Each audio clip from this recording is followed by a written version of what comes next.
Are you familiar with FBI Special Agents Kyle Seraphin? I'm familiar with the name. Is that yes? I'm familiar with the name. Familiar with the name. Familiar with the name. Let's bring in Kyle Seraphin. He's the FBI whistleblower who helped expose government censorship of our First Amendment rights. Now, we only have this memo because a recently suspended FBI agent called Kyle Seraphin brought it to the public, and we're grateful that he did. Kyle, thank you so much for joining us tonight. He's the host of something that strangely is called the Kyle Seraphin Show. Kyle Seraphin, I can't thank you enough for speaking out. I knew you guys were out there, and I knew it was just a matter of time, but you got a lot of guts putting your face and your name to this. You're doing a service on behalf of the American people, and from the bottom of my cracked and broken heart sometimes, thank you very much. Take a look behind the curtain with a real whistleblower and American patriot. Prepare to embrace the uncomfortable truth because this program has no time for comforting lies. Here is civil liberties enthusiast, Second Amendment defender, and recovering FBI agent Kyle Seraphin. Well, hello, my friends. Welcome to the Kyle Seraphin Show. Today is Tuesday. It is October the 29th, and we are rolling live on Rumble and on Locals, and hopefully you guys can follow us there and make sure you are sharing the program as we get going. As a reminder, you can always get to our Locals channel at kyleseraphin.com. It's our backup stream in case anything happens to our Rumble channel. And then you can always follow us there and interact with the community, which we encourage you to do. We're going to have an interesting guest today. We're going to be talking to Tyler O'Neill. He's the managing editor of the Daily Signal. And he's got a new book that's going to be coming out in January. We'll talk about all of that. I want you guys to prepare and ready your mind to sort of handle this concept that he calls the Woketopus. We've got a lot of graphics. I'm sure this is going to be detail intensive. So those of you who do notes, you might want to grab that. Before we get started there, let me just say thanks to our sponsor, My Patriot Supply. Folks, you can go to preparelikeKyle.com. Here's the question. Do you think the country's going in the right direction, or does it feel like everything's falling apart? You might feel worse after this interview, actually. If you are feeling alarmed, you are not alone. In fact, Americans from all walks of life have been taking action to prepare for what's coming next. And that starts with emergency food. Storing food in your home, it's the right thing to do. It's because we are living in these crazy times, and that explains why so many people are preparing in various ways. Right now, you can get the 3-month emergency food kit from My Patriot Supply. You know that's what I have in my closet for me and my wife. Kids are out of luck. Just kidding. It comes with delicious foods like creamy stroganoff, honey wheat bread, mushroom rice pilaf, at least 2,000 calories per day. The kit lasts for up to 25 years. You never know what the country's going to look like by then. Hopefully better. You never know there, too. When the day comes, you'll be ready. Go to preparelikekyle.com, preparelikekyle.com, preparelikekyle.com right now to get your 3-month emergency food kit from My Patriot Supply. You get free shipping on it. Check them out. They support us. We support you. We recommend it. I only buy things and I only advertise with people that I think are bringing the right stuff. Let's bring the man on. Here he is, Mr. Tyler O'Neill. How you doing this morning, bud? Doing well. Glad to be here. I'm happy to have you on. Okay, so we're going to throw the book on here. This is your latest project. It's your second book. Tell people a little bit of like a synopsis of what the Woketopus is about, because I think we're going to get into it. Yeah. So the Woketopus is the term that I use for the left's dark money network that is manipulating the federal government. And so what I did was I've been really shocked by seeing how much influence organizations like the Southern Poverty Law Center have in the Biden White House, the Biden-Harris administration. And so I started going down and seeing like, all right, so the SPLC has a lot of White House meetings. It had one of its attorneys nominated for a top federal judgeship. It had federal law enforcement agencies like the FBI citing them in that memo that, thank God, you revealed in 2023. But, the SPLC is just one among many organizations that are pushing this woke ideological agenda inside the federal government. And so what I did in this book is I peeled away, kind of the onion, because we often, and I start out the book with an introduction where I say, that nice government, that constitution you learned about in school with its nifty checks and balances to protect against the tyranny of the majority. All of that is pretty much a lie now. We have a vast, it's sad and it's like, through the looking glass kind of thing, but it's true. And what we have now is an administrative bureaucracy that writes, an organization I really like called the Competitive Enterprise Institute has they always do a report called 10,000 Commandments, and they stack up all the papers of the bills that Congress passed in a given year, and they stack up all the regulations that the administrative state passed. And it's like, it's night and day. The real rules that govern how we live in this country are issued by bureaucrats who, yes, were given their roles by Congress, and yes, technically are under the control of the president. But often when push comes to shove, the president finds it really hard to fire these people, even for cause, because they have all these protections from, it's like, I don't know how much you know about American history. Franklin Delano Roosevelt, one of the worst presidents for expanding the administrative state. I mean, Woodrow Wilson was arguably worse, but FDR brought back what Wilson had. And even FDR said that the idea of a public sector union is one of the most obscene things in that could possibly be imagined, because you have these public servants who are supposed to represent and serve the American people. And when you unionize public servants, you're incentivizing them to fight against the elected government and the people who hire them, the people whom they represent and are supposed to serve, in order to get a higher paycheck. And the one place where unions have made extreme leaps and bounds over the past 30, 40 years has been in the public sector. Which is crazy. It seems like that's like they're literally arguing against the function of their job at that point. Oh, precisely. Yes. And yet they are the ones, because the bureaucracy is so regimented, the one place where unions have been most successful, because everything has to be by all the books, by millions of regulations. The unions just get themselves shoved in there, and they're one more stakeholder that's slowing everything down, that's bogging down the government. But, many of these unions, and I have a chapter in the book about this, there are huge public sector unions and big unions in the United States that people know about, the AFL-CIO, the SEIU, the Surface Employees Industrial Union, the AFSCME. They are sending millions of dollars to these woke activist groups that are pressuring the federal government. And all of this is in the name of charity. So it's a really shocking, like, the levels of this. These unions are taking dues that their members pay them ostensibly to represent them and to get them better benefits, better working conditions with their employers. They take this money, they send it to these activist groups, who then use it, of course, to pressure the federal government, often for the same sorts of things that the unions want. And it's just this massive churning. And I think the octopus was a perfect example for it, because it's a great visual too of all the tentacles coming out of. I mean, that's what people think of Congress anyway. That it's just this kraken beast that's got all these arms. But where's the head? That's what people, I think, always want to know too. Oh yeah. Well, and so I don't have one particular head, but maybe we should start there. When it comes to the money, where all these come from, there are a few really big names. One of them is Arabella Advisors. Now, Arabella Advisors does not actually send any money.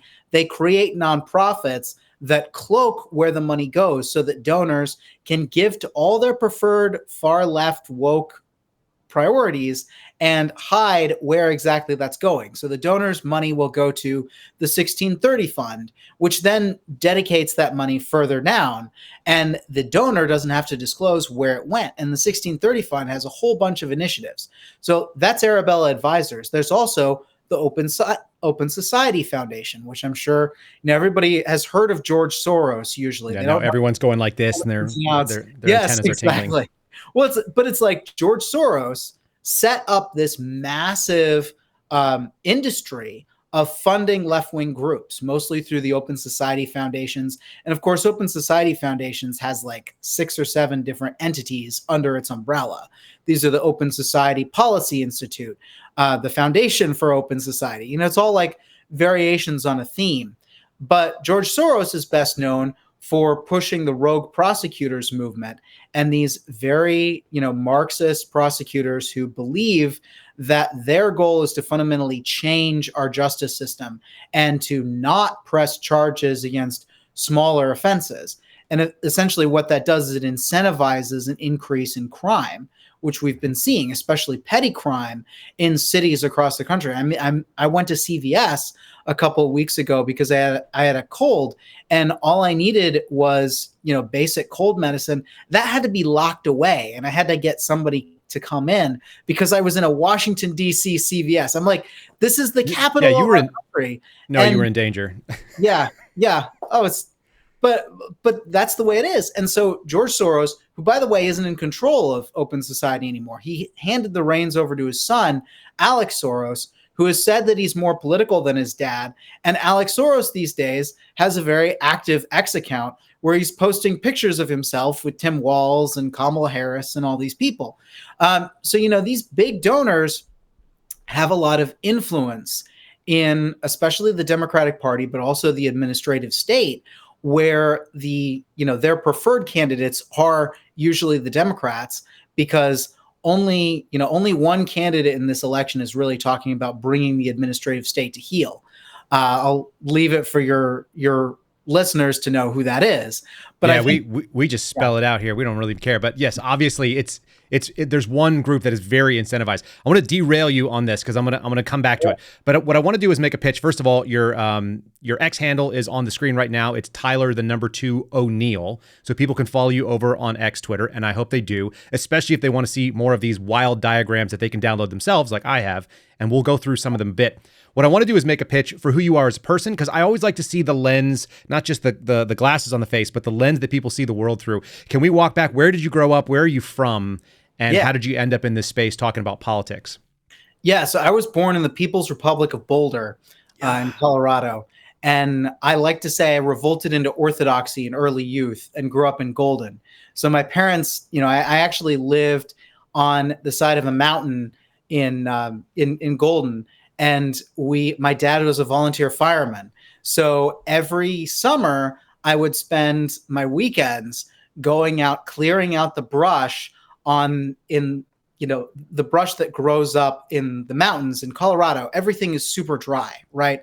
So the threat of a fire is very high. And so every summer I would have to go out there. My dad would cut down trees with the chainsaw. We would rake and bag what we called duff, which was just the detritus on the forest floor that goes up in an instant if there's ever a fire. So we had to do this to keep our house and family safe.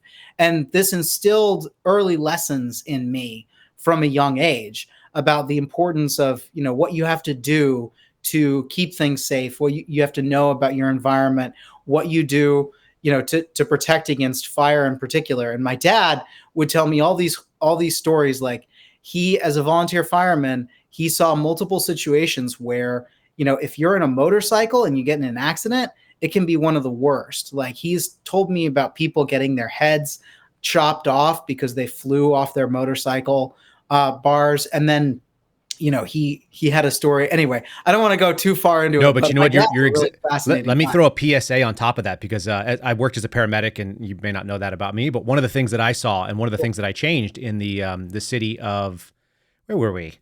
Tucson. We were in Tucson working. I helped change the fire department's coding for people who rode upon scooters, which we didn't want to call riders, because I rode a motorcycle and I found that to be offensive. So we called them scooter pilots, and I was the one who did that. And 25 miles an hour off a motorcycle and 25 miles an hour off a scooter, the asphalt doesn't care, neither does gravity, neither does God. It all hurts the same. So don't run your scooter into the back of your wife's minivan. Don't follow too closely, regardless of what you're in. And I've seen that. Your dad's 100% right. It's catastrophic. You also probably got some calluses on your hands doing some of this work, it sounds like. Oh, yeah. Oh, definitely. I mean, I've had eczema throughout a lot of my life because I'm a little bit of a germaphobe, and I grew up in Colorado and everything is bone dry. So It's like whenever you're washing your hands and the climate is not nice to your skin. But yeah, my dad also, he went into train cars when they were on fire and pulled people out because he was a short, I'm short, my dad's short. He was able to get inside the train car when most of the firefighters couldn't and rescue people. And that's one of his favorite stories. But yeah, I saw pictures of you standing next to Seb Gorka. I feel like you and I would be about the same height against Seb Gorka, who's huge. Oh, yes. Right? He's what, about 6'4", something like that? Yeah, well, I interviewed Seb Gorka and I interviewed Ennis Cantor. I saw that too. You know, it looks ridiculous, but everybody looks ridiculous next to an NBA guy. It's just like, yeah, so what do you think? We're probably about the same height. There's a strength in that. It makes you a smaller target in a military sense too. So you got that going, particularly in DC, which is probably about to get kinetic. Oh, yeah. Well, it makes you a smaller target. You can fit into airplane seats better. Like, True. For a long time, I was really angry about it because I was like, this hurts my chances with the ladies. Like, everybody always wants to be the big, tall guy. But then the more I realized, how many different ways our modern life is better for short people. Like, there are a lot of advantages to it. And, I'm hoping that my son will be a little taller than me. My wife's dad is quite tall, but there are pros and cons to both. So but I can fit in an airplane seat and I'm not like pushing people away and I'm not spilling over the sides and I can go spelunking and there are a lot of things. Why would you do that? But it didn't hurt your chances, at least with one lady. So that's good. You've got a son. Do you have other children or just one? Yes. I have a daughter who's 5 and a son who's 2. And they're just the cutest little, everybody says that their kids are the cutest in the world, but my daughter looked like a doll when she was born and when she was little and in all the pictures. And now she's a little girl. But she's still anyway, I'm crazy about them. And I always love to sing to them, especially, all sorts of. My son is demanding Christmas carols now, and my wife is mocking me. It's early, but I have a bunch of different songs that I like to sing, and I'll do you want me to sing this? Do you want me to sing this? Do you want me to sing this? And then it's I finally get to the Christmas carol, and he's like, yes, sing that. He's got the playlist down. He knows what to wait for. Yeah, and he's 2. Is he 2 right now? You said he's 2. Yeah, yeah. That can be a fun and also challenging age, I think. I think I've got 4, so age has its benefits, and I think when you have kids, you got to make the best of every moment because they're only going to be that young for so long. But also, I'm really looking forward to my daughter starting to ask questions about God, about creation, about various things that I really love to be able to unpack. And maybe she gets bored of me after a little while, she probably will. But this is the kind of thing that I'm really looking forward to. And of course, ultimately she'll be pushing back and she'll be rebellious. And she already is a little bit like that. She knows how to take advantage of her daddy, but I think they all kind of get that. Here's a thought. And maybe I'm curious if you think the same way. What I think a lot of people did in my upbringing, I was raised in the 80s. I was in high school in the 90s. I recall a lot of parents kind of turning those conversations about God and about, about sex and about the things that are difficult to really talk about with your kid, maybe. I don't know why it is, but people act like it. And they outsourced it to teachers and trusted advisors and things like that. What I always want to be is the person that tells my kids the absolute truth to the point where they're bored of it so that they always know that dad's not going to snow them. I'm going to, if they ask me, last night I said something about people who drive down the street too quickly, and if they ever injure anyone, I'm going to pull them out of the car and execute them. That's what I said. And my daughter got really excited. She's 7. And my wife and I were a little concerned because she was amped. She was like, yeah. And my wife goes, well, she goes, honey, what do you think that means? And she's like, well, Dad used to be an FBI agent, so he could drag them out of the car, and then he would take them to jail. And we were like, what do you think executed means? And she was like, take them to jail. And we're like, oh. I said, hon, it's a little bit darker than that. And we'll have a talk about that when the other kids aren't there necessarily. But that's a good instinct. Yes, people who hurt somebody, in a truck should go to jail. But I'm never going to not tell. And my wife is giving me the look don't you tell her that it means you're going to put a bullet in their head. Because that's how I feel about it. I don't think you should hurt kids in your big pickup truck driving in a 20-mile-an-hour zone. In any case. But if you're the source for truth, then your kids know to trust you that what you're saying, you're not going to BS them. Well, and you also these days, unfortunately, we have to fight to maintain that status as being the source of truth because that's right. They're and it's not just schools. It's also social media is fighting to be that source of truth for these for our kids. And, we we have to be vigilant. My daughter is 5 and she already really likes playing with screens. And she's like, Mommy, Daddy, can I play? Like we're saying, no, we limit the TV. And then it's like, can I play on your phone? Like she knows she knows smart. There's info there. Yeah. So, and like, they watch where your eyes get drawn all day long. And I know that you're probably in the same sphere that I am. We're constantly tracking news and finding things and interacting on, like, there's a lot of communication that goes on there. Know that that's not playing a game, you know, like that's, and we have to be clear, like, yeah, no, Daddy's working. Like this isn't me getting my jollies here. Yeah. And the sad thing is there is a dopamine hit to it. So we actually kind of you do get drawn to it. I would much rather hang out with my kid. The minute I can put it away, I feel much better. All right. I'm going to redirect us back in, because you and I could talk dad stuff and I would enjoy that more than politics at this point, just because I think I'm overloaded with it. What is your overwhelming definition when we talk about the administrative state? How do you define that specifically? And maybe when do you think it started? Yeah. So the administrative state is just the technical term for the bureaucracy of the federal government. And, you know, it started, there were some parts of it. There have always been small agencies because the president is in charge of the executive branch, right? So the president has always had, I believe he had attorneys general going back way early into the history of the Constitution. But the real administrative state, the way that it got hypercharged now, was in Woodrow Wilson's administration. You had this push by these progressives, they called themselves, and Wilson was the strongest of them, because Theodore Roosevelt was kind of a progressive, but Woodrow Wilson was the guy who ramped it up to 11. Mm-hmm. And what he did during World War II, he took full advantage. And you look at Wilson's writings. He says when he was a good legislator and he was able to pass things, he said, "Oh, I think the legislators should have all the power." And then when he becomes president, he writes something and says, "Oh, I think that the president should have all the power." And it's like this guy, he's really intelligent. Like if you read it, and you should read his stuff. When I was at Hillsdale, we had a Constitution course and we read Wilson, and I was frankly blown away. I mean, the guy was really intelligent. He made strong, cogent arguments, but essentially he enabled this growth of a vast bureaucratic apparatus that would implement what the president wanted.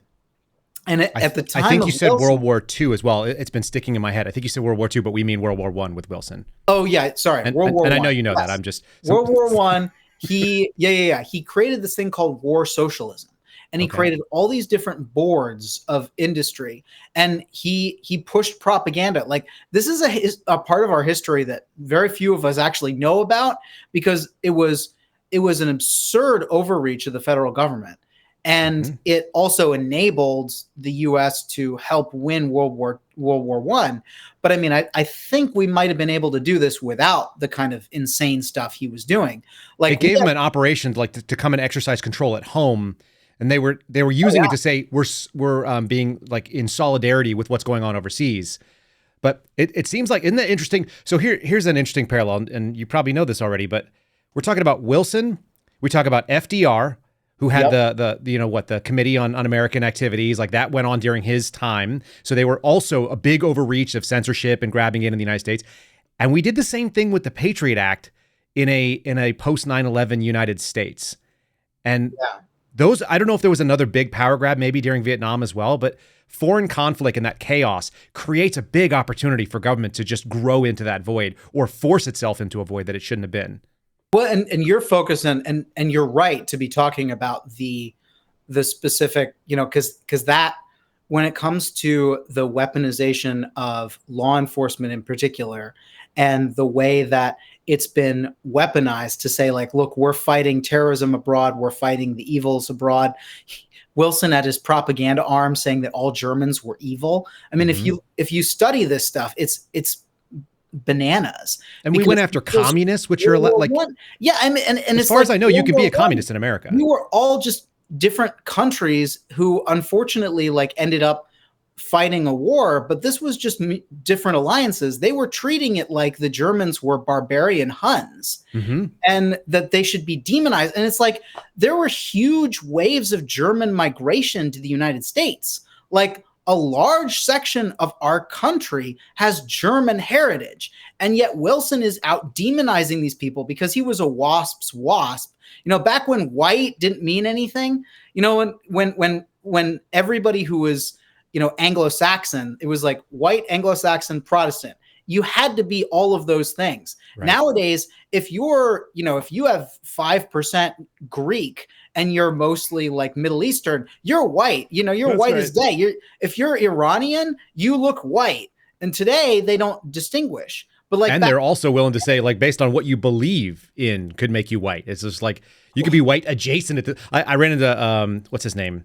Larry Elder. I ran into him at a libertarian conference. Oh, he's great. Yeah. He's hilarious. And he's standing there. And to his credit, he laughed at this because it was out of nowhere. But he walks up and he starts talking. And they go, "Oh, did you meet Kyle? This is Kyle Seraphin." And he doesn't know who I am. So I go, "Hey, how's it going, Larry? It's nice to meet you." I said, "It's probably not a good thing for a former FBI agent and the white face or the black face of white supremacy to be standing in the same hallway together. So I'm going to excuse myself politely." And he cracked up. So, I mean, that's how absurd we are at this point. But I remember hearing way more about the WASP thing, even as a kid. Oh yeah. And that's gone in my lifetime. It's not a thing that people want to bring up anymore. Yeah. Well, and the irony is, like, I have an Irish last name. I look very English. Like, most of my genes are English, but it's like, am I white? There was a time when I would not have been considered white. And the very notion that, anyway, it's in the last probably 75 to 100 years that you would be considered white. My wife is, at least a big chunk of her heritage is Italian. And we used to have we had this very funny joke. We were down in Cancun, Mexico, and my brother's in-laws, I guess, walked by and they're like, "Oh my God, you have such a beautiful tan," or whatever. And my wife was hammered because it was just like, it was Mexico and she's drinking margaritas all day long in the sun. And she looks over at me and it's just like in this, like, that silly little moment, she goes, "They don't know that I'm not all white." And I was like, "Honey, what?" She was like, "I'm Italian." And I was like, "Ah." But then if you think about it, Italians weren't white until 50 years ago. Well, and Christopher Columbus, that's the funny thing. We think of Columbus Day as like this oppressive holiday, right? That they push. But in reality, it was a victory of multiculturalism at the time, because the KKK was going after the Italians and fighting Columbus Day. And when we got Columbus Day enshrined, that was like a big FU to the KKK. And I mean, it's almost hilarious to think about. They're still fighting it, though. There's the modern KKK DNC is still fighting it. They still hate yeah, there you go. It's funny how these things always circle back. Like, I want to circle back and do hopefully my little imitation of the Trump weave. But the administrative state, it started under Wilson. It got curved back in the 20s, and then it kind of hypercharged under FDR. And it isn't just the weaponization of the federal government. It's also the ballooning of all these different industries. So you had things like the Tennessee Valley Authority. You had new administrative departments that were created to get involved in the economy and to change the way that Americans lived. And then, of course, in the Great Society, you had the war on poverty and the creation of entitlement programs. And so, like, all of this stuff, the administrative state, that there is the very important fact that, they were cracking down on dissent during World War II and World War I. And then they were cracking down on dissent with the Patriot Act, or trying to. And, that's a really scary aspect of it that kind of got reinvigorated with the war on terror. But there were other aspects of it that have been continuing all along.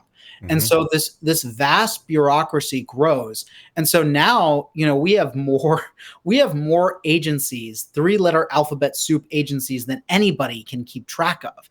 Like, including the government. Yeah, right. They don't even have numbers. It's like the FDA, the FTC, the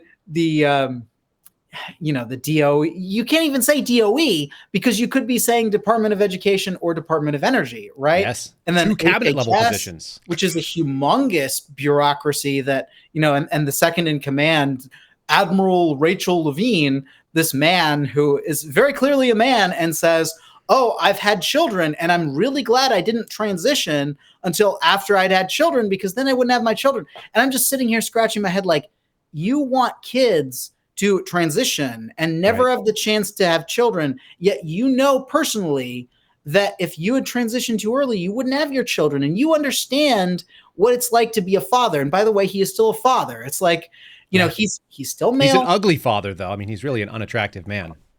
Yeah, well, that's what happens when you try to make yourself look like the opposite sex, and you can never really succeed. Anyway, there's this whole biology thing. I feel like a lot of people seem to have missed that class. It just doesn't seem like it's that complicated. I watched this interview that or this debate thing, whatever they do, this new format where Ben Shapiro's sitting there and this female sits down and he goes, like a bro, which I think was Ben Shapiro saying, I know that you're not a man.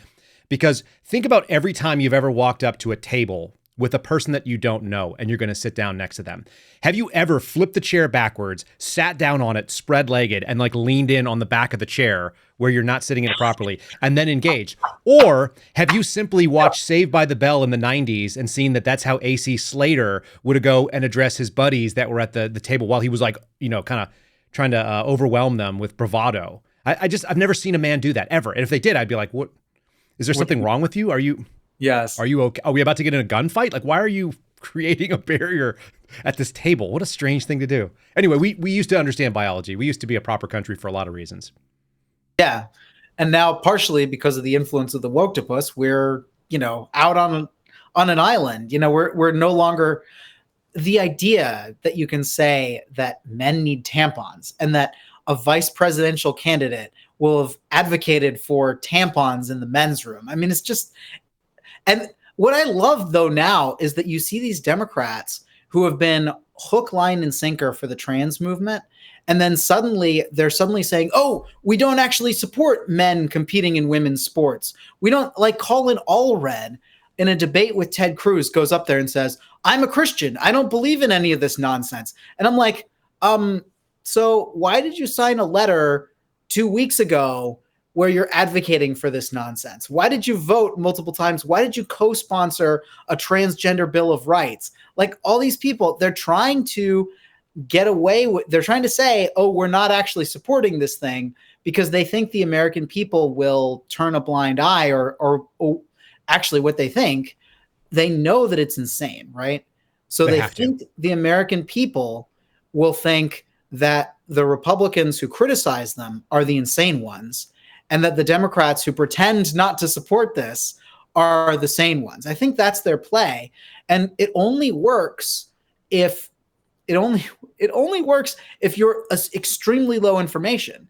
If you don't already know that they've been doing this, right. If you take their word on things, and if the person hasn't listened to the Republicans say exactly what the record is. I mean, in Ted Cruz's case, he set up a website for everybody to fact check his claims on Colin Allred. And I'm like, that was a brilliant campaign move.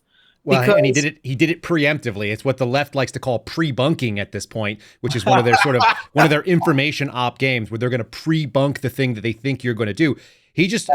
The playbook works well because you said low information voters, people have I think the other piece of it, and I could be wrong, but I think it's because of attention span is so fragmented right now that it's been actually weaponized as well. We're into how many times have you scrolled through a video on social media? You're 8 seconds into somebody making a pitch and you're like, nope, not it for me. We have this much time to grab you because there's so much happening. And their assumption is a boring speech on the House floor where someone reads actual quotations from some other lunatic. That's not getting any clicks. Yeah. You got to talk about space lasers. You got to get there. Space lasers and UFOs or whatever, people got to get there. I want to know, how much do you think the Administrative Procedures Act, which I always go back to 1946 and see that, how much do you think that was that the explosion? Was it the birth? Where does that fit in the role of the administrative state historically? So it's weird. The Administrative Procedures Act was actually something Republicans got to claw back some of the power of the New Deal and these new bureaucratic agencies. And so the APA laid out specific rules that the administrative state had to follow. Rules like allowing for notice and comment before a regulation is established. And so one of the really important things that everyday Americans can do from your couch, you can do this. It's not hard. If you hear of a rule that the bureaucracy is coming out with, and you know that it's not good, you can go to the you can go and file a comment, and anybody can do this, and they have to read it. Like, one of the important ways that we can hold the administrative state back is by putting a comment in there and saying, like, no, this is wrong, and here's why. And they are contractually obligated by the Administrative Procedure. I think it's by the Administrative Procedures Act. It might be by something else, but to read every single one. Yes. So there is a bureaucracy where they will have these rules, and it slowed down the Title IX rule in the Department of Education. It slowed down a recent rule that they did. We had a big campaign to get thousands of comments, and we managed to about a DHS rule about reclassifying illegal alien children. And so some of this stuff, like we had a big push, and we had some passionate folks saying, look, we've set up a thing. You can copy and paste one of 50 of our comments that we've already got ready. So again, this is people on the conservative side getting smarter and saying, let's use this tool. Let's flood the zone with comments to the point where there are 100 people, and then you can edit the comment yourself, or you can add your own personal comments as well. But you have to make them read this crap, and you make some lady who sits at a desk with a space heater all day with a blanket on her lap. I just described the standard federal employee who mostly watches The View on a government paid television. You make her sit there and do her job, and she has to read all of them. And she's not a fast reader because she's probably got a high school education, which is not that good in the DC area. So that's what goes on. We make them do this. Yeah, no, I mean, it's really good. It's a helpful, concrete. The frustrating thing to me, as somebody who wants ultimately the government to be good for the American people, is that, like, we have to restrain the government now because it's doing bad things. Mm-hmm. I would love for the federal government to actually stick in its lane and do a few good things well. But getting there is not going to happen anytime soon. So we have to be realistic about what's happening right now. And I think state governments, local governments are, by the principle of subsidiarity, they're closer to the people to whom they are accountable. They can do things better. There are a few things that the federal government cannot outsource, the military, diplomacy. They're like a lot of things that the federal government does, though, especially under the umbrella of the Health and Human Services Department, really need to get outsourced and or need to just not be done at all. I mean, there is a lot of this stuff. It seems, they seem to like just justify so much by the Commerce Clause, which makes me want to puke. Oh yeah. Right. So people don't understand, but interstate commerce is the justification for the FBI sticking its head in everywhere. A lot of the intel functions and a lot of the laws and rules that it's like we could do without this. We're good. Yes. There's still, and I mean that's a 1790s problem that is now being visited on a 2020-ish America, where it's like the technology to solve these problems is already handled. They didn't imagine that, and we never adapted the Commerce Clause, I think. Yeah, no, I think that's right. It's funny because at the time, regulating interstate commerce did make sense for the federal government because these states were largely independent entities. And so they needed to be able to work together. And the federal government helped kind of grease those skids a little bit. But now, I mean, you see insane things justified through the Commerce Clause, like somebody not being allowed to farm on their own land a specific thing. And then because it might impact interstate commerce, the federal government can come in and say, oh, you can't do this. I mean, that's the kind of thing we're talking about. There are extreme abuses that these agencies engage in. And by the way, it was really great to see Loper Bright, where the Supreme Court overruled something called Chevron deference. Absolutely. Which that was one of the big, it was a fig leaf to protect the administrative state from being held accountable to what it does. But I mean, one of the main things I talk about in my book and that we saw at the end of the Trump administration was this idea of Schedule F, this idea of enabling the president, who is elected and accountable to the people, to actually fire people in the administrative state who are opposing that president's agenda, who are opposing the implementation of federal law. Like, they're even under Biden, and this is one of my chapters in my book, I talk about this. Even under Biden, you have a deep state effort to restrain the sitting president of the United States from standing up for Israel. And that's only the one that I was able to cover in this book. I'm sure there are others, because the deep state has its own, and we talk about deep state. I use it as a term of art to refer to whenever the bureaucracy is opposing the will of the people's elected president, because I think that phenomenon is inherently at odds with the way that the Constitution envisions the executive branch. And therefore, when you have a deep state, that is always a problem. It's a problem when it's under Biden. It's a problem if it's under Trump. It's a problem if, Kamala Harris wins and she becomes president. Like, it's still a problem if the deep state is opposing her.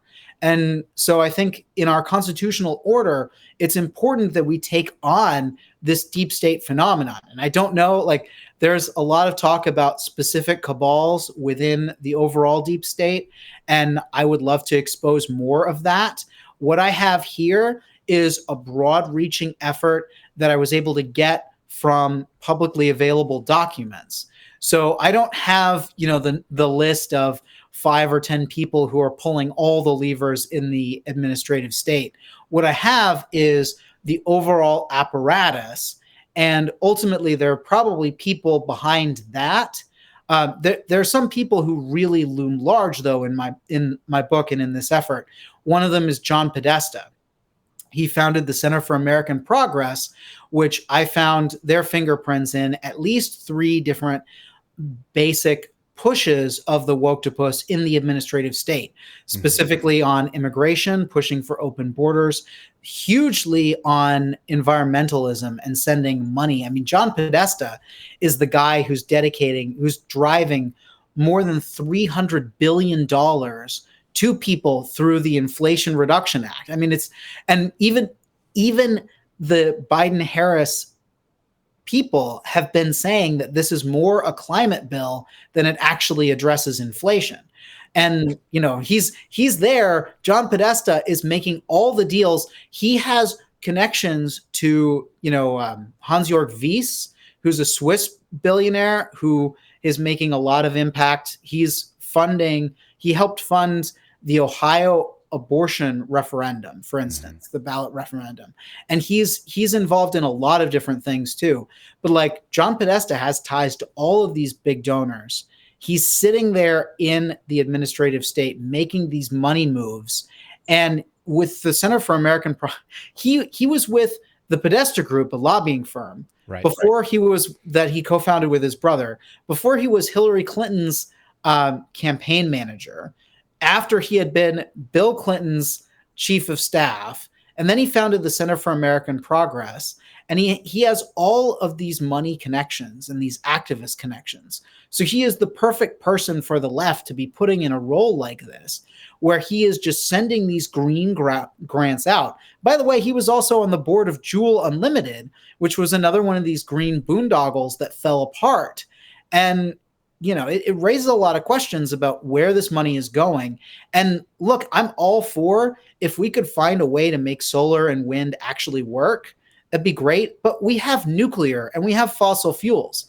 And like, if you have nuclear, which is ridiculously reliable, it's clean, you can dispose of, you can dispose of the spent fuel that sits underground in very safe conditions. And it's actually not dangerous. Like, everybody says, oh, nuclear is dangerous.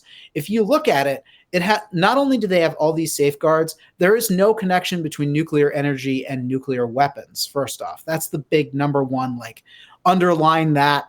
Unless you're Iran and you're just trying to do funding for one with the other. Right, exactly. No, I mean, there is a superficial, but like, yes, most of what you're doing. Yeah. I'm just playing with you a little bit. And fossil fuels are not going to end the earth. Like, there's this wonderful book called Apocalypse Never, where Michael Schellenberger lays out exactly, and he's no like climate denier, he's no conservative, but Michael Schellenberger goes through and says, like, looking where the rubber meets the road, this is not going to end the world. And we really need to get environmentalism away from climate alarmism and back toward, better forms of recycling, better forms of actually caring for the small local environments that are being destroyed by some of these climate initiatives. But yeah, one of my big chapters is on that.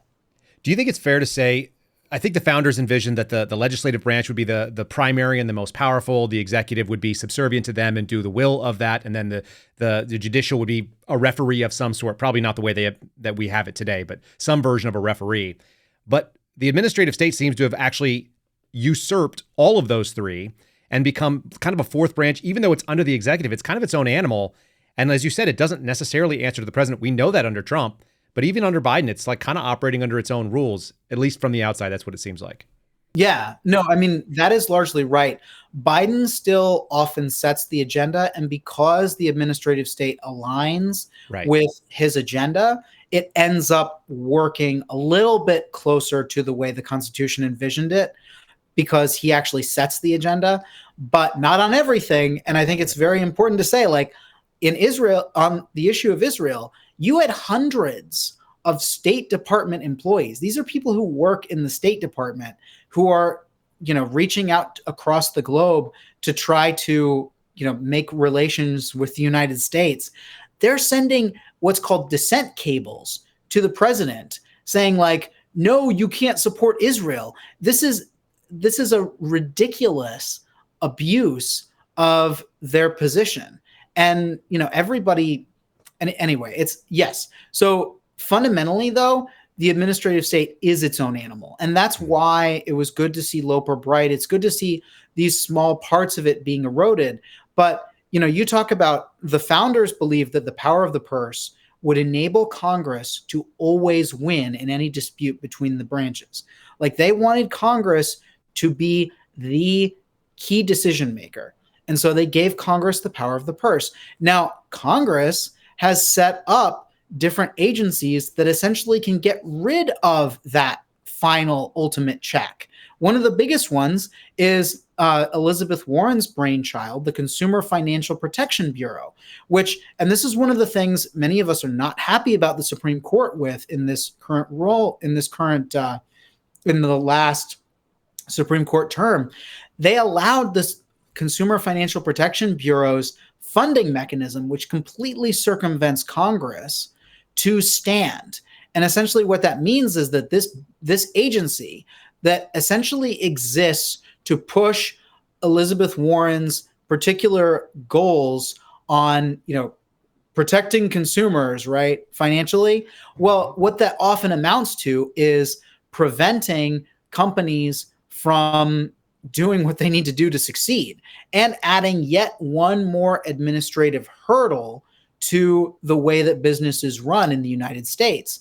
And so the Consumer Financial Protection Bureau is insulated from the power of Congress. And this is just one of many examples. It's one of the most egregious, I think, but it's one of many examples where the administrative state can be its own judge, jury, and executioner. I mean, we also remember the story of Jack Phillips in Colorado, and this is to a smaller degree because it was a state agency, but federal agencies also work like this sometimes, where the state agency said, we're going to try you for discrimination against a gay couple by not agreeing to sell them a custom-made cake celebrating their same-sex wedding. And the state agency said, all right, we're going to bring the charges against you, we're going to determine it, and then we're going to assess a fine. And the state agency was the entire judicial process, essentially, for Jack Phillips, until he was able to appeal this case, and it waited all the way to the Supreme Court, where he ultimately won there. He still had different people trying to get him on other things. Like there was a transgender person who tried to get him to make a custom cake celebrating a gender transition, and he doesn't believe in gender transition. And under the First Amendment, he should have the right to say, look, I will serve anybody. He's not saying I will never sell a cake to a transgender person. That's the lie that's being told about him. What he's really saying is, I won't make a custom thing to celebrate something I disagree with. And that is a right that Americans have. Like, you can't. It's a compelled speech, and they always acted like it was something else. They acted like it was a denial of service based on bigotry, when in fact he's just saying, no, I'm just not going to write the thing that you ask me to do. I don't have to run advertisements of people I don't like. I don't have to make a thing. You can't compel my artistic capabilities. It always seemed really cut and dry to me. But then once you start screaming bigot at everybody, then the world kind of gets fuzzy and stupid, I imagine.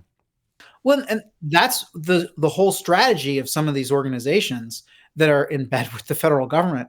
The Human Rights Campaign, for instance, I call them the LGBTQ mafia, because what they do is they have this, corporate responsibility index where they say, like, look, it's called the corporate equality index. I should get that right. They say they judge people on a score of 100 different. You can get a score of 100, and one of the reasons why Target and Bud Light fell over themselves to promote transgenderism last year was because they were trying to get that last 5 points for being extremely advocating to the nth degree everything the Human Rights Campaign wants. And of course, among the other things that the Human Rights Campaign wants is for you to give to LGBTQ causes. So it's a shakedown, and it's pushing their ideology in the public square. This didn't work out very well for Target and Bud Light, as I think we can all remember. And the Human Rights Campaign was not happy when Target and Bud Light, dialed it back just a little bit so that they couldn't get hurt too badly in the public eye. And then the Human Rights Campaign's like, we cannot let this stand. You will lose your points. And they haven't gotten their points back. And it's like, okay, why don't you just stop working with the Human Rights Campaign? Like, a whole bunch of companies are doing that.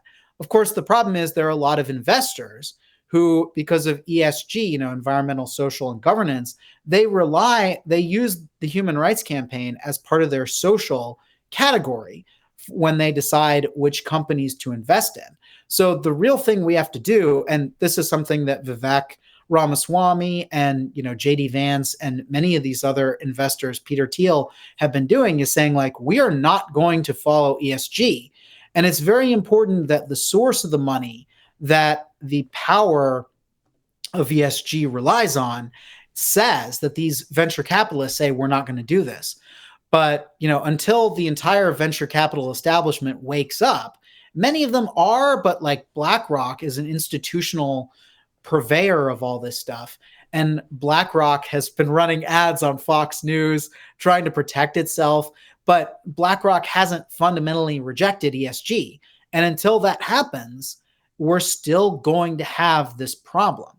But the Human Rights Campaign released a list of 86 recommendations they wanted the Biden-Harris administration to do. By my count, 75 of them have been done, which is more than 75% of those recommendations have been implemented, which is just crazy. I mean, the Biden that's pretty good compliance for government. Yeah. Well, that's the thing, though, is like this activist group, and everybody talks about Project 2025 as if it's this bugaboo, this really big threat to America, to women, to like everybody. I heard they were going to make slip and slides mandatory for all kids. Yeah, right. I was talking to Mike Howell about some of the fun things that I want to push. I mean, that was the funniest thing, that it's like people said, like, they're going to bring back lawn darts and make it a national sport. It's just, it's such a silly boogeyman that we can lampoon it, except the people that on the left, these low information, very, very fast weaponized attention spans, they hear it and they're like, oh yeah, that's the boogeyman. That's the right-wing boogeyman demon. That's Trump is at literally Hitler situation. It only exists, though, because the left has already taken over the administrative state and pushed their ideology. So conservatives have to mobilize and say, like, look, if we're going to bring things back to neutral, even just back to neutral, not even advocating for conservative policies, which we think are good, but like, if we want to peel back some of this extreme woke activism that is in the federal government, we have to take this on. And that's what Project 2025 is. I mean, it's interesting. Trump hasn't endorsed Project 2025. He's said he doesn't agree with all of it. And yet everybody's focused on it. Meanwhile, he has his own, policy arms that are more closely connected to his campaign that are kind of going under the radar. So it's a very interesting sort of environment on this issue. But I think the main thing is the left has been doing this for forever. And when the Human Rights Campaign and when the Center for American Progress, and when these other woke groups put out their wish lists of policy, the Biden administration says, well, how high do I need to jump? And that's the mentality, is these agencies want to do all of this stuff. And so in order to make it so that the agencies are accountable to the people, there has to be fundamental change. What's wild to me, Kash Patel calls it government gangsters. We're describing protection rackets that the mafia used to do. You mentioned something about, we were talking about private or public sector unions, and they have the same sort of shakedown mentality. These woke people have the same mentality. Like, it's all protection racket. This is all what organized crime looks like for anybody that's ever paid attention to this kind of thing. It's not new. It's not inventive. It's really effective, though. It makes people a lot of money. Here's where I want to go. We talked about, I just heard the word environment, and it made me think how I really wished that I'd sent you a huge thing of red yarn. I want to go through some of these wild diagrams that I've got thrown up here. Let's talk about the first one that I teased out a little bit earlier. Will you walk people basically through what would have been the it's right there kind of thing, where you'd have all the pictures and the bulletin boards and the names and the string? This thing is a wild piece, and people can find this on your Twitter account. Again, it's at Tyler, the number 2 O'Neill with 1 L. Walk us through this thing. What are we looking at? Yeah, so this is my Sheldon Whitehouse diagram, where, at the top you have the big money funders. And then, there were so many groups that push money and then that also extend influence to the administrative state that I couldn't fit all of them on one row. So like the top 2 rows are mostly the money, but they also do influence on the administrative state. And then this third row is focused on specific issues. So you have the anti-Israel campaign, you have open borders, you have the the environmentalist aspect of all this, and you have the yellow squares are categories, and they're more or less either NGO or they are, it looks like, advocacy, like lobbyist type groups. Is that accurate? Yeah, there are a whole bunch of, so like the boxes at the top are mostly, and some of them are unions, but some of the boxes at the top are also these overarching, like Open Society Foundation, George Soros, Rockefeller, Tides Foundation, and some of them have other entities. And the Arabella Advisors, which is a for-profit company that doesn't actually give any money, and then they set up these nonprofits that do the money distribution.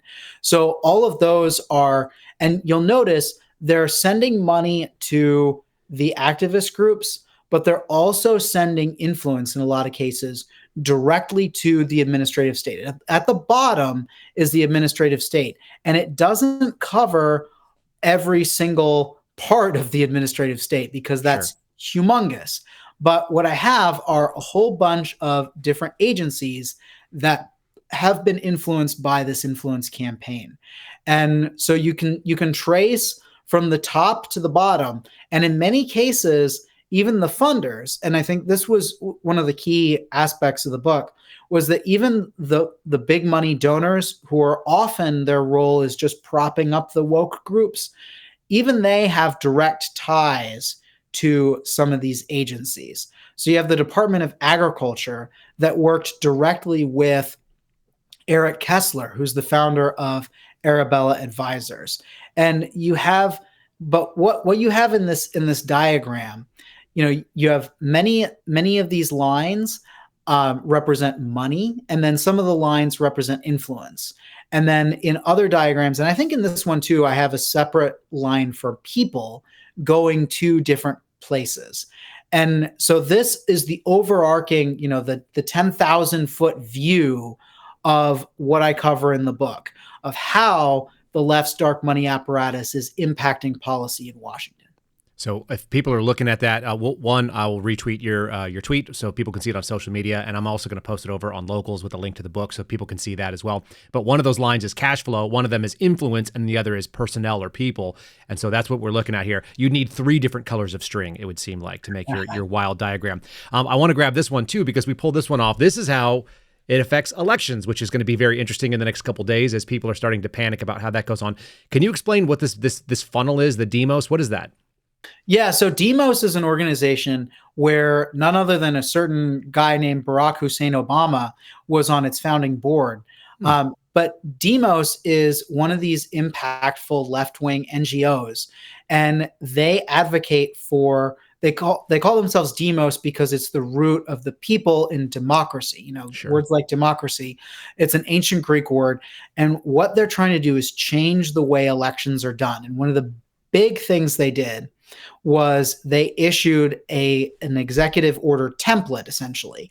And it was saying, this is how you change the federal government, the arms of the federal government, these agencies, these alphabet soup agencies that are too many to name, how you change them into voter registration offices. And they said, you need to have these agencies turned into voter registration offices so that people from minorities, and of course they didn't use specifically this language, but they said, people who are underrepresented, underserved, and they're very much suggesting these are the sort of people who favor bigger government, who favor our preferred causes. And they said, we need to get more of them registered to vote. And we can get the federal government to do it by putting voter registration into the everyday work of federal bureaucrats. And so what happened was, this was part of the Democrats' H.R. 1 bill that passed the House but not the Senate in 2021.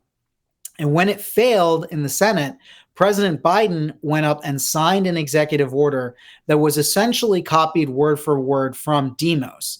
And not only did he sign the executive order that was heavily influenced by Demos, but then he had, as the agencies were implementing this order, they enlisted Demos to help them.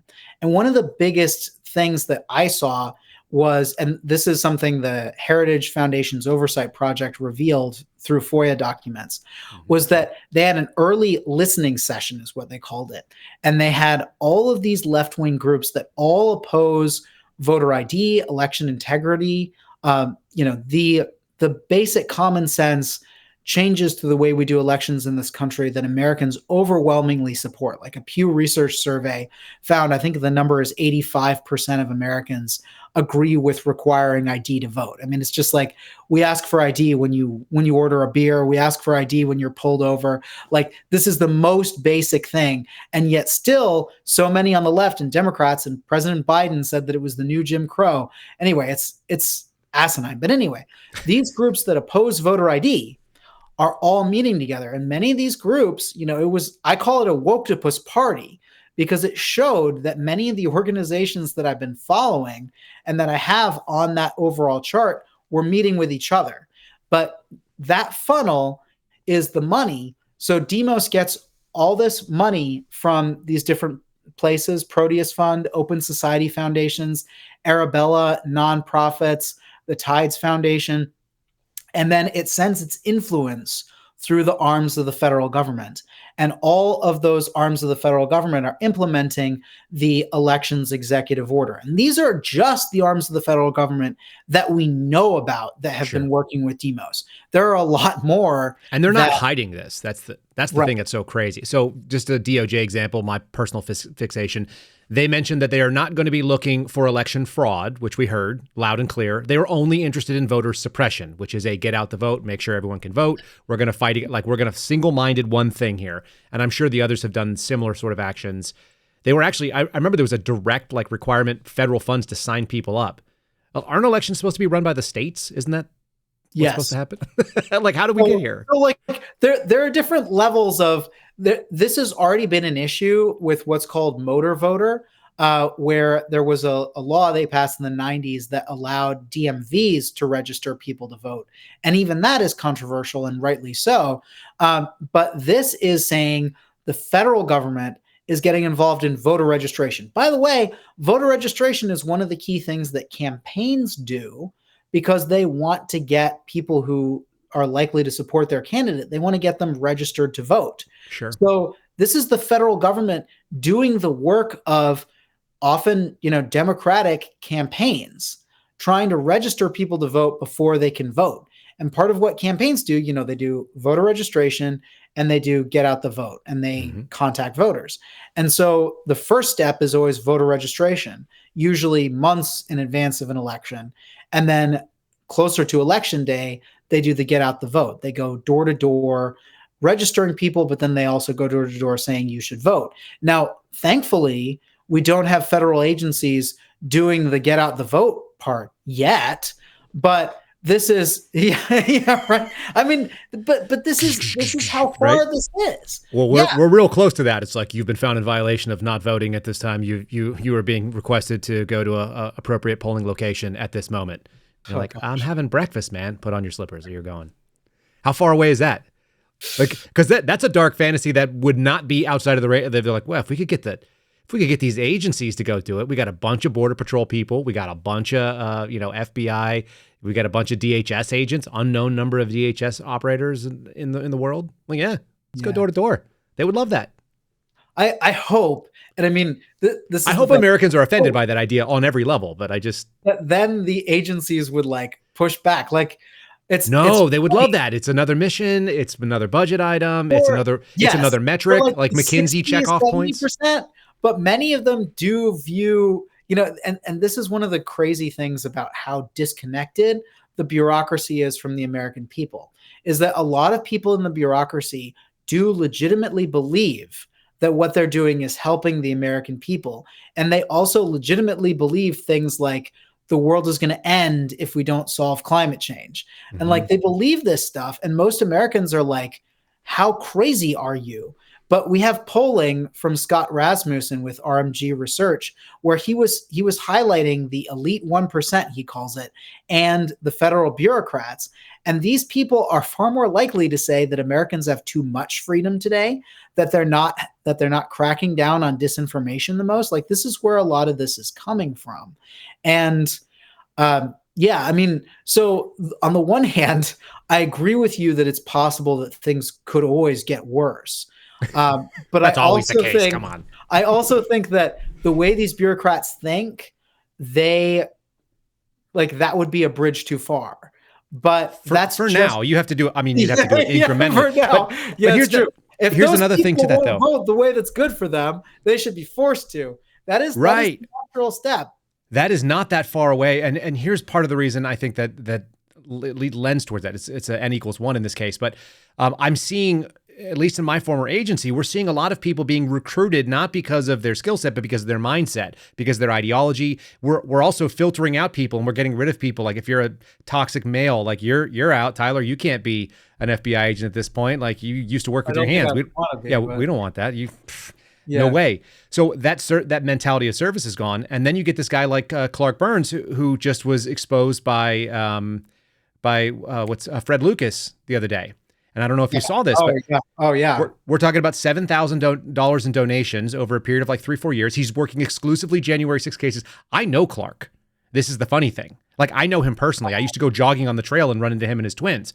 I know where he lives. I know who he is. I know that he's kind of a weenie. I know that he came from kind of like a blue family in kind of a blue area. And I had no idea that he would be but the idea that agents would be throwing money into the causes that we're talking about here, that eventually funnel into the thing and then actually give them their marching orders. That's the actual self-licking ice cream cone of the federal government. It's licking itself, and we're seeing it with like one guy. There's a lot of people that must do that. I can't imagine an FBI agent giving $7,000 to anything, by the way. Like, FBI agents are the cheapest people in the world.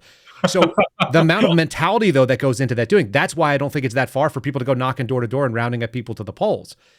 I mean, I think we're probably a generation away from that if that was going to go that far, but that's not a Black Mirror episode. That's like a 2 steps down the line episode of where we're at right now, I think.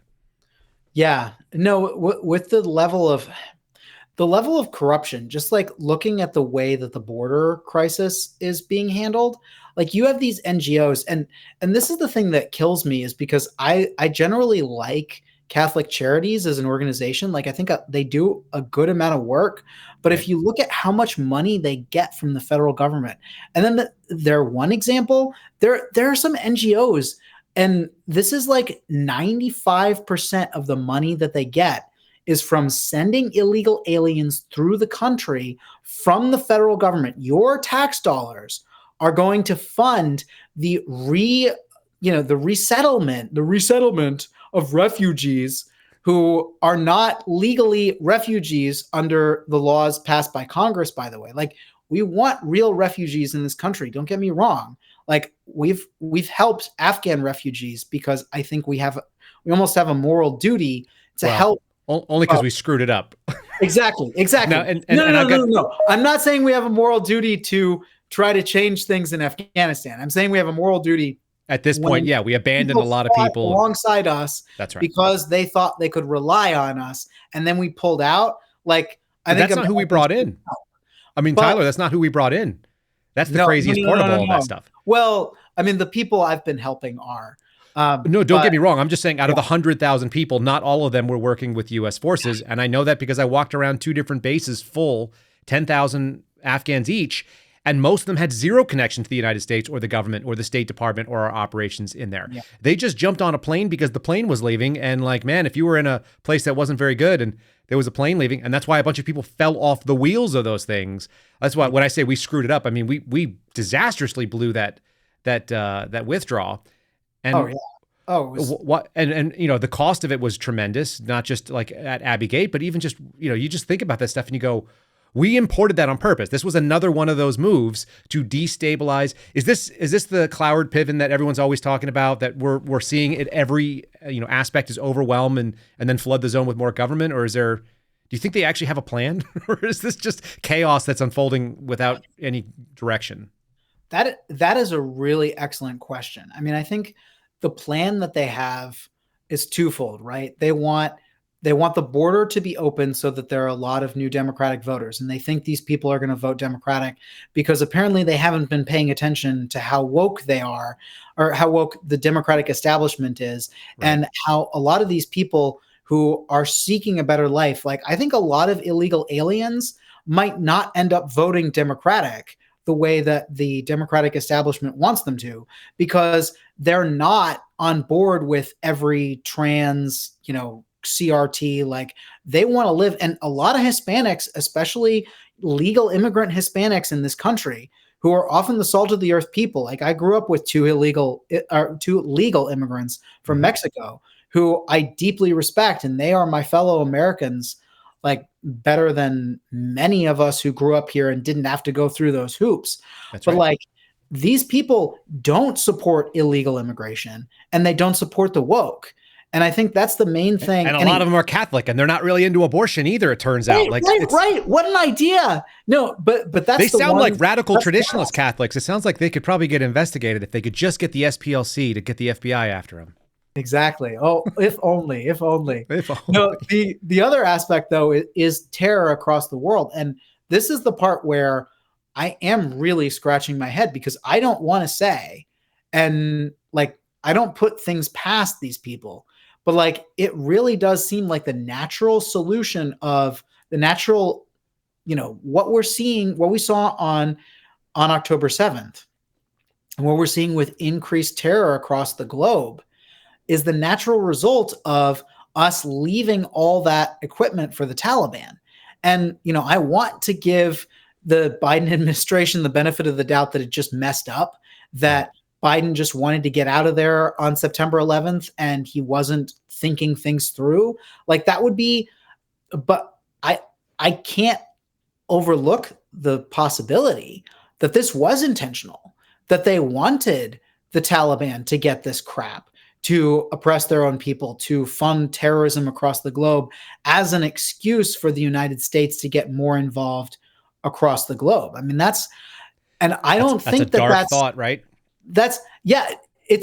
I don't want that to be true. Like it's just like COVID, when you talk about, I don't want it to be true that it leaked from a lab that the United States was funding, but that's where all the evidence seems to be going right now. And the fact that they fought so hard to prevent that from coming to light really is damning. And so if they did pull out of Afghanistan and leave all of this intentionally for the Taliban in order to destabilize the world, so the United States needed to get more involved, I mean, that is so many levels of evil that I can barely explain it. And I hope and pray that that's not who we're dealing with. But from a lot of what I've seen, there's a real possibility that that's true. And like Trump, one of the things that Trump's administration did very well was they came in with the hammer and they said, we're going to, drop the Moab. We are going to do these things that are ostentatious, that scare the bad guys into not accelerating, We're not going to give a press conference about how that guy died like a dog and a dog bit him to death. Like, that's what we're going to go to. Right. So you have a real graphic thought of like, oh, you're in charge of a terrorist group. being licked by the dogs. Yeah, I will literally have people run you down that are professionals that wake up early every morning to train to do this, and they will kill you in a cave where a dog like is the final bite that you get, and then we're going to give the dog a medal. Like that, yes. But I mean, those are strong images, and strong people or people that live in a kind of primal, kind of fear-based, not a political environment. That speaks volumes. It's like, I don't want to, like, and especially if dogs are considered to be filthy animals, and that's a real problem for you religiously. It's like, oh, I don't want a SEAL Team 6 dog to come and bite me to death. I don't either, by the way. I don't want that either, because this sounds terrible. Yeah. Those dogs are amazing and awesome, but that's a strong PR move out there. The question that I keep running into, because people always ask this, and I'm sure you get asked this, and I get asked this, I don't know the answer. Maybe you have a better sense. It's just like, how can these people look at the results that they're getting and then being like, yeah, we're killing it. We're doing an awesome job of whatever the end goal is. But the question is always, in aid of what? And I'm not convinced that they know where it's going. I'm not convinced that I feel like people are driving as fast and as hard as they can, and they have no idea what's on the other end of the cliff or what's underneath the tires. They're just hitting the gas pedal and see what happens. Has been they think that they're in control, and they think they will always be in control. They have the levers of our cultural apparatus in the country. They think that is enough. They think that they're going to continue in power, and it's like the boneheadedness of it all. Just it shocks me time and time again, but you grow to expect it, right? Like when Harry Reid got rid of the filibuster for judicial nominations, and Mitch McConnell, who I'm not usually a fan of, by the way, right, but Mitch McConnell says, like, this is going to blow up in your face, and it's going to blow up in your face earlier than you expect. And lo and behold, a couple of years later, boom, there's Justice Neil Gorsuch. And it's just like, no, you shouldn't monkey with a system that's designed to protect the American people from the abuses of the majority, because the majority is fickle. And what we want, what the founders envisioned, was a just system that helps everyone, regardless of who's in power. And yet the left thinks that because they have the bureaucracy, because they have the institution, they have the universities, they have the schools, they have, X, Y, and Z, that they're always going to have control. They have Hollywood, they have the big mega stars. And it's like, look, when you abuse your power, it comes back to bite you every time. And what you have to be aware of, like when you're trying to undermine parental rights, you're going to have a homeschool movement.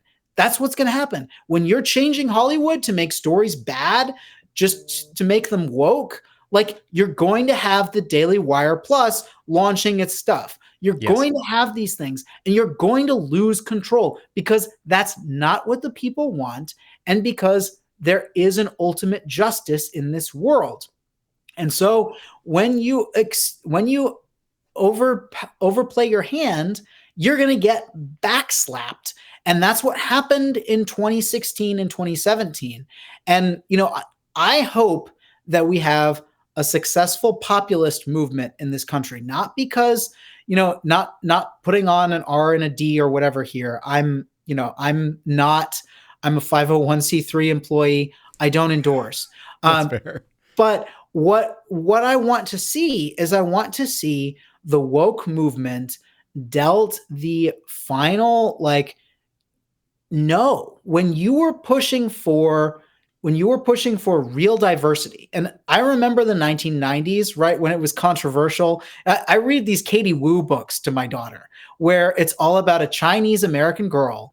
And, she has her Hispanic American and her Black American friends, and they're all truly Americana. They're learning basic lessons, good lessons that we need in the world. That was a level of diversity that was controversial in the 90s, but that's what we want today. Like, we want all Americans, regardless of their skin color, to be treated the same, to be given a fair shot. And what we're seeing is a movement that is removed from that night and day, and a movement like critical race theory there was just a video revealed where a guy who was appointed by Tim Walz was going around and saying, like, critical race theory, he said we don't teach critical race theory in schools because real critical race theory calls for the overhauling of the entire American system of government. Mm-hmm. He's right about that, by the way. But what they do is they teach parts of critical race theory that lead you to think that way.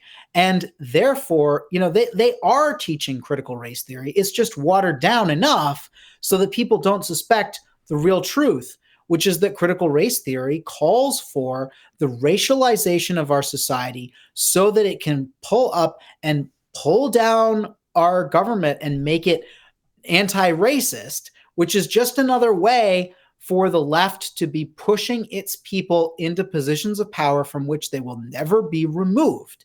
And it's all just this another excuse for a power grab. And it's classic Marxism. If you can take a look at it, it's Marx applied to race. And then there's Marx applied to sex, Marx applied to transgenderism. Like, it's all around us. And we have to reject the Marxian synthesis from the beginning because Marx was wrong. And history taught us over and over and over that Marx was wrong, and that dividing people in order to attain power is not the way forward. What we need to do is have a system that is fair for everyone, a system that lifts all boats. It's called free market capitalism. It's what the United States has been, rightly more distributing to the world. This doesn't come at the end of an American bayonet. This comes at the, with the American tax dollar, and with the spreading of commerce across the globe that has lifted all boats, that has made everyone more wealthy. And, unfortunately, and this is, there are complications to it, of course. Sure. And we don't want to outsource, American production to the degrees that we have been. So there's a natural, re-examining of some aspects of it.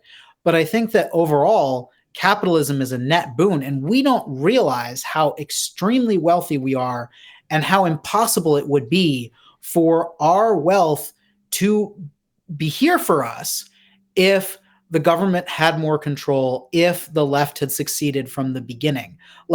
And they're pulling it back from us. Like, the ways that we live today, and we don't think about, like, I always talk about refrigerators and microwaves, and gas stoves is one of them too. But I want my dishwasher and my dryer and my washing machine. Like, all of these things are revolutionary, and human beings have lived for millennia without any of this stuff. That's without right. Basic energy that enables us to live lives. Like, a medieval king would kill to live the way a poor person in the United States lives today. Yes. And we want that wealth to grow across the world. And the way you prevent that from happening is by green mandates, is by preventing people in other countries it's by preventing the United States from drilling for oil, frankly, because we do it in a clean way. And when we don't do it, other people do it. And that's worse for the environment. And it's as long as it happens in India, we don't care about coal or China or Africa. Like, those dirty people can do whatever. It's such a weird, it also seems antithetical to their actual value system that they espouse, because it doesn't line up with that. Here's a thought that I have, and maybe we'll bring this kind of full circle to what we started with. We started talking about being a father, having children, watching your kids develop and grow. It feels like the woke sort of mentality, which we've just talked about, like, they're running around and they have no plan. Do you remember that viral video that went back like probably 20 years ago called David at the Dentist? Do you remember this? You have to explain a little bit. It's a little kid in a car seat. He just got out of being anesthetized because they were pulling a tooth or something like that. And he's completely whacked out on laughing at it. Maybe they drilled a cavity or something. And he's talking to his dad, and the dad's filming him, like predatory filming, whatever. And he's going like, "Hey, what's going on, buddy?" And the guy's like, he goes, "Is this forever? Is this always going to be like this?" Because he probably feels, "I feel crazy," whatever, because he's a little kid. And if you're a little kid, everything is forever. Everything is permanent because you have no grasp on a concept of perspective. right? Yeah. You just don't have perspective. And it feels to me like this is the sort of teenage, this is going to be forever. If I miss this dance, my life is over kind of mentality that is running our country with all of the craziest things, when in reality, it's like if you were 30, you'd go, sometimes you don't get to go out on a date because you got work. Yep. Sometimes your wife and you and your wife can't go out to dinner because one of your kids is sick. It's just what happens. And you just have that perspective. I feel like we're being run by juveniles or juvenile ethos and mentality maybe. I think our maturity level has decreased. And I mean, it's partially what you're talking about with attention spans. But yeah, I really do feel, on the one hand, I think elections are extremely important. But it does seem like, the Washington Post just had a story on like how people can mourn after the election. And like that. This basic thing where it's like, yes, you don't always win. Like your preferred candidate will not always win. That's called life. It's called growing up. It's called maturity. And right. like, unfortunately, we have a system right now in this country where, the institutional left is so established that, the results of the election almost matter less than they should. And so there's also an angst that is unearned, especially on the left, where they have this infiltration already, and where they're like, we have to win every single time, period, or Americans are evil, or they're driven by hate, or like, and they get themselves worked up into this mentality that's like, yeah, we have to get everything we want under the sun. There's no such thing as compromise. We can't compromise on green energy. We can't compromise on this. We can't compromise on this. We can't compromise on this. And then when they lose, they're like, oh no, this guy is falling. It's the end of the world. And yet none of them move. None of them move out of the country when it falls, even though they promised they would. It's interesting how that works. Yeah. That's also very teenage though, right? We'll move. But it's they don't. The teenagers. It's like, this house is a prison. I'll never listen to you again. And then it's like, I need to talk to you because I might need to borrow the keys to the car next week and have some fun. Right? It's very teenage in its angst. And it just occurred to me while we were talking. That's why I like talking to people about, bright people that have similar experiences with different words, because it just sounds so angsty. It sounds so teenage and underdeveloped. And maybe there's a grown-up version of this that goes back to, but the problem is we already had the grown-up version of that. And it was like in the 1980s and 90s. Where they disagreed on policy, they disagreed on, how to get there, but they agreed on what their kind of looked like, which was kind of like Chinese American girl and a black girl and somebody from Mexico sitting down and learning about American history in a positive way. Like that was good. It's good diversity. I'm for it. Yeah, no, and that's the level of woke that I think most Americans, entirely agree with. The problem is it's not really woke at all. Woke is rejecting that in favor of pulling everything down in the name of diversity and inclusion, when it isn't actually inclusive, and it's actually demonizing people based often on their skin color. And then the quote is, the way that Asian Americans are discriminated against in universities, I'm just like, this is bonkers. Yeah. And these are some of the smartest, most dedicated Americans, and I want to see them succeed. I don't care. I really, truly do not care about your skin color. Sometimes I care about what you believe. I want you to be an American who believes in our values. But you could be from anywhere. Your ancestors could be from anywhere. That's what's so glorious about this country. How many awesome immigrants have come in here and added like unbelievable contributions to the way that we live today, like right now. Like the Italian immigrants, the German immigrants, the Asian immigrants, and the black, so many different groups of this country, and they were demonized. Like my Irish ancestors were demonized. No, worse Irish than slaves. I know that we weren't white. We weren't given the privileges, and there are privileges that I myself do very much have. I don't want to, deny that. One of the biggest is growing up in a 2-parent married family. And I want that privilege for everyone. Well, and that's kind of, let me bring it to a final question, because I mentioned earlier, and it's my ongoing sort of supposition. It's a throwaway line, but we used to be a proper country. And I always mentally equate that to like 1980s women with machine guns and bikinis in the desert. I don't know why that's my image, but I just think it's funny because that's like super American. Like nowhere else would have that. And it's just funny to me. But a proper country means that we all actually had an aligned belief that there is a higher power. Most of us had it in a Judeo-Christian framework. Upwards of 90% of people in my lifetime aspired to that. Now it's like in the 60s. Do you think that it is a spiritual, a faith, that values come from a religious problem or a walking away from that?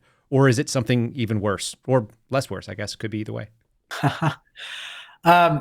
Yeah, I think there is a spiritual aspect to it. I mean, I'm an evangelical Christian. I believe in some of the knuckle dragging. Like I believe that Jesus was actually raised from the dead 3 days after he was crucified. I also happen to believe that if you don't believe that, you're not a Christian and you shouldn't pretend to be.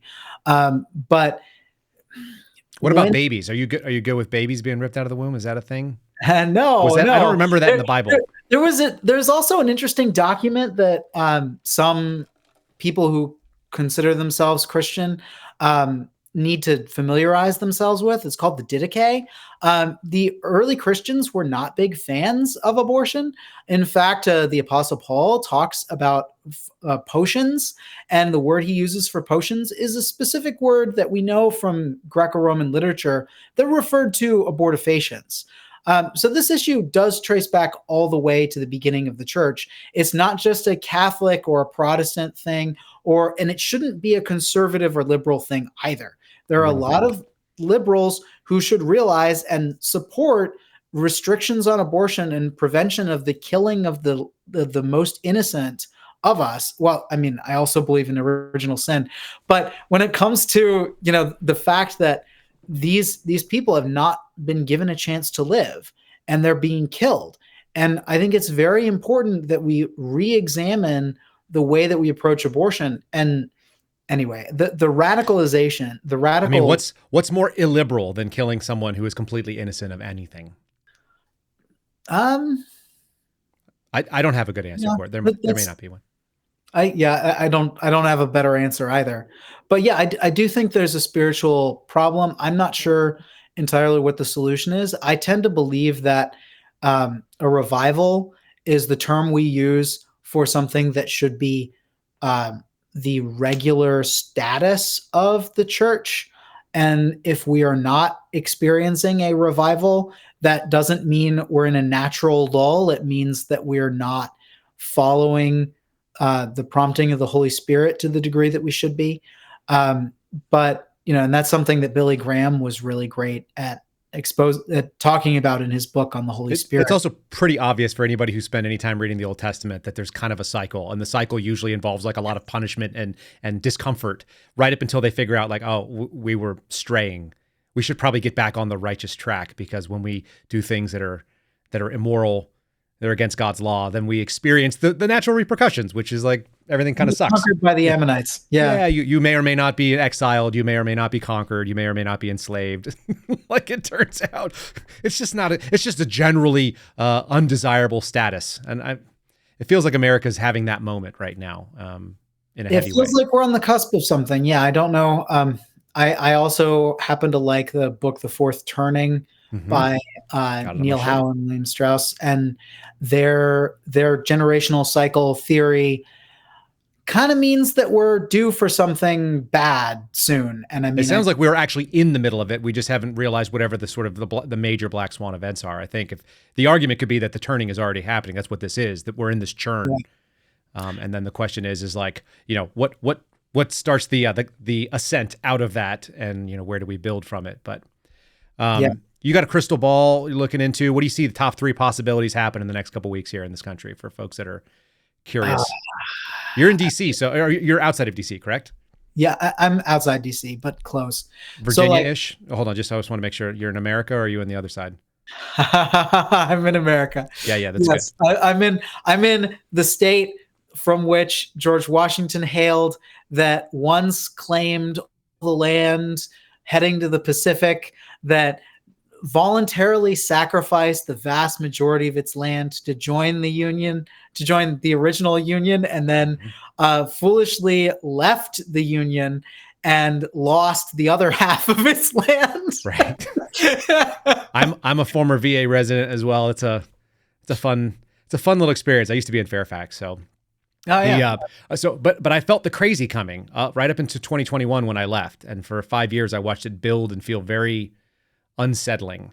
So I'm curious, what is the feeling living in sort of the shadow of the Woketopus that sort of dominates the other side of the Potomac there? Yeah. I like to say I live in Ithilien, right outside of Mordor, and That's right. That's exactly correct. Every morning to work. There's even Crystal City. Yeah. Which is only famous to me because there's a strip club there that we actually tried to recruit the owner of the strip club tried to recruit one of the FBI agents I used to work with, which I thought was really funny, to dance. Wow. Okay, to dance, not to right. And they were trying to recruit him for information. So it was really some things about Secret Service, at least from the Obama years. That's a Secret Service to do something else. I think I'm cautiously optimistic. But like, I think we are all gearing up in this area for something where people are going to be mad, whatever happens.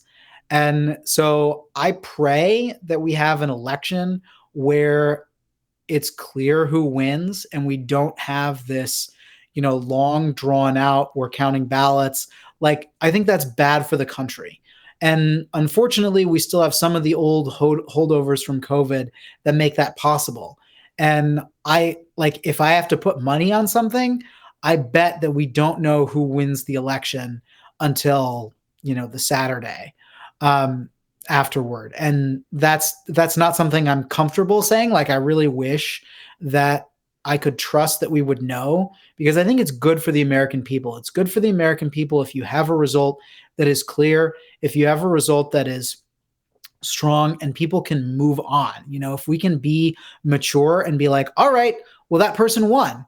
And that means that impacts how I live my life. That impacts a lot of things. But at least, democracy worked. Our representative system of government actually yielded a result that we can trust. That's the thing I want more than anything else. And, naturally, from a policy perspective, there's some policies I'd like to see implemented. There's some policies I'd like not to see implemented. I think it's important for the American people to know that when you vote at the top of the ticket, and I mean, voting the lower parts of the ticket really matter too. Let's stress that. Like, make sure you don't just fill out the top of the ticket and don't do anything else. Like, there are a lot of decisions on the local level that impact you that you need to be able to voice your vote on. And you need to educate yourself and know what they are and get out to the polls. But when you vote that top of the ticket and when the electors choose who the next president of the United States is, that person is going to determine the federal bureaucracy and what happens. They're going to have a lot of appointments that they have to make. And you have to think about who is likely to be appointed in one way or another. And of course, some presidential candidates make claims about who they're going to appoint and various things like that. So it's not always hard to figure out who is likely to end up. But, this election, I think most likely you're going to see, like, the things are trending in the direction of Trump right now, but Black Swan events happen. There are a lot of Americans who, don't like Trump. And for whatever reason, they're not looking at the policy. They're thinking about the man. Mm-hmm. And they're saying, I can't put up with another 4 years of that. Those people are probably going to vote a certain way, and not all of them can be convinced. So this is, that's why you see a lot of fundamentals. And I mean, speaking as an observer back here, you see a lot of fundamentals that would favor the candidate who is challenging the president of the United States, and the vice president in this case, who's on the ticket. Yep. But you also see some headwinds. And I think right now the polls are showing that Trump is leading, but anything can happen. And after paying a lot of attention to politics for a long time and being obsessed with this, I've made predictions that have not come true. And I would say, like, we don't know. Things happen in the 11th hour of an election that have a bigger impact than we know. And so, educate yourself, make sure that people are going to vote. I would encourage everybody to vote regardless of, who they're thinking of voting for, because I think it's important to have civic participation. And I wrote an article about this specifically to evangelical Christians, saying that I think they should vote because the Bible tells us to honor the ruling authorities and that God puts them there for our good, to punish the evildoer and to reward the good. And one of the things we need to do is humbly and with a prayerful attitude, go and ask for God's prompting on who we vote for and educate ourselves. But at the end of the day, we are the highest of the ruling authorities on this earth right now in the United States of America. Like our government responds to the people, or at least should. And therefore, we should vote.